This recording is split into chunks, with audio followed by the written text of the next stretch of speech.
Imaginez un peu, vous allez à l'hôpital pour une intervention classique et vous en ressortez avec une vie bouleversée à jamais.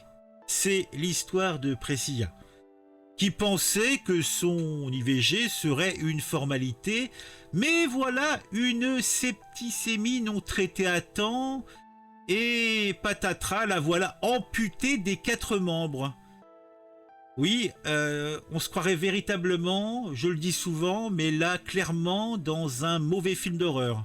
Sauf que c'est la réalité, que c'est la réalité de Priscilla. Et maintenant, c'est la justice qui doit démêler ce sac de nœuds. Pendant ce temps-là, Priscilla se bat pour retrouver un semblant de vie normale. C'est un peu compliqué, sans jambes ni bras. Et on peut dire que dans cette histoire, il y a eu, comme qui dirait, des problèmes au niveau de la vigilance médicale. Mais c'est vous qui voyez. Le club de l'actu, c'est sur Actu. Regarde les vidéos, tout devient plus fou. De ton avis et comment c'est cool. Chaque like, chaque abon, t'es pas seul dans la foule. Nous sommes en juillet 2011. Voyez sa date. Priscilla Drey se rend au CHU de Bordeaux pour une interruption volontaire de grossesse, IVG. Ce qui devait être une intervention médicale classique s'est transformé en véritable cauchemar. À la suite de complications infectieuses, cette mère de 3 enfants a été amputée non pas de 1, de 2, de 3, mais des 4 membres. Et oui, là cette fois-ci pour elle, c'est plus de bras, plus de chocolat, plus de jambes, plus de vélo. Cela bien sûr a bouleversé sa vie et celle de sa famille. On va plonger ensemble dans les méandres de cette tragédie médicale et qui est donc responsable de cette sombre histoire. L'interruption volontaire de Priscilla Drey s'est déroulée normalement sans complications apparentes le 22 juillet 2011. Cependant, dès le lendemain, elle a commencé à ressentir une forte fièvre et des douleurs intenses.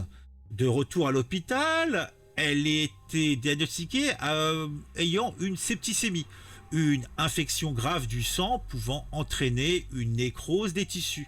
Malgré un traitement antibiotique massif, la maladie s'est rapidement propagée, nécessitant l'amputation des 2 jambes, de l'avant-bras droit et de la main gauche.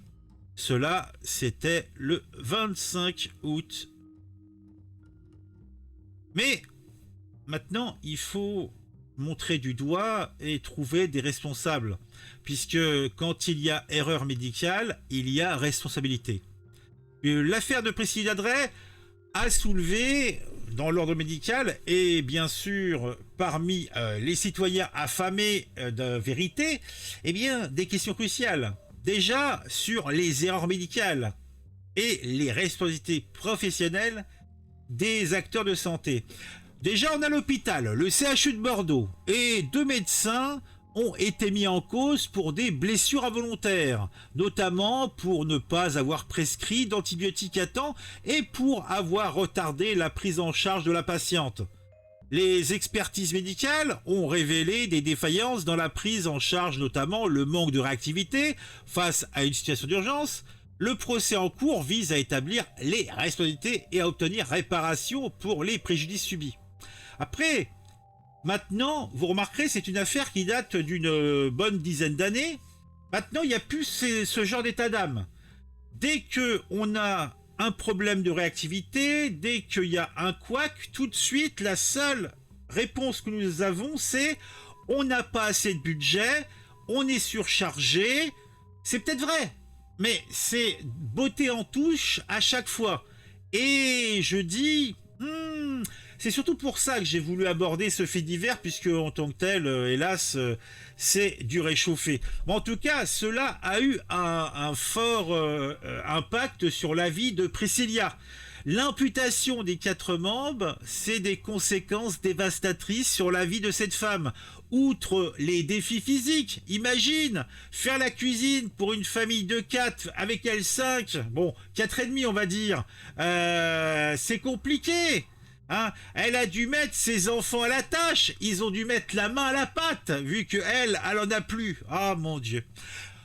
En plus de tout le reste, elle souffre d'insuffisance rénale et elle a besoin d'une assistance constante. Les greffes de main et les prothèses lui ont permis de retrouver une certaine autonomie. Ah, mais t'imagines, c'est carrément, c'est comment il s'appelle le monstre là, Frankenstein. C'est une version de Frankenstein. On lui a greffé des mains. Ça fait peur. Mais bon, si ça peut lui apporter un confort de vie, on dit. T'imagines, hein, dans l'intimité de sa chambre avec son homme, hein. C'est une main poilue qui lui touche le. Ah mon Dieu, c'est horrible. Son combat en tout cas pour obtenir justice et ses témoignages poignants rappellent bien que la vigilance médicale c'est compliqué quoi. Mais bon, je crois qu'on a dit tout ce qu'on avait à dire là sur le sujet. J'avais trouvé ça dans le domaine médical, chaque minute compte et chaque décision peut avoir des conséquences irréversibles. La vigilance et la réactivité sont des piliers d'une prise en charge efficace et sécurisée par les patients. Là, c'est un truc sur une pochette d'une clinique à côté de chez moi. Donc, vous voyez, c'est... Bon, allez, on se retrouve très vite. Dites-moi ce qu'on pensez de tout ça. Moi, je suis atterré, consterné, affligé. Mon cœur se flétrit. Vous connaissez l'histoire. Je ne vais pas vous faire un changement de musique.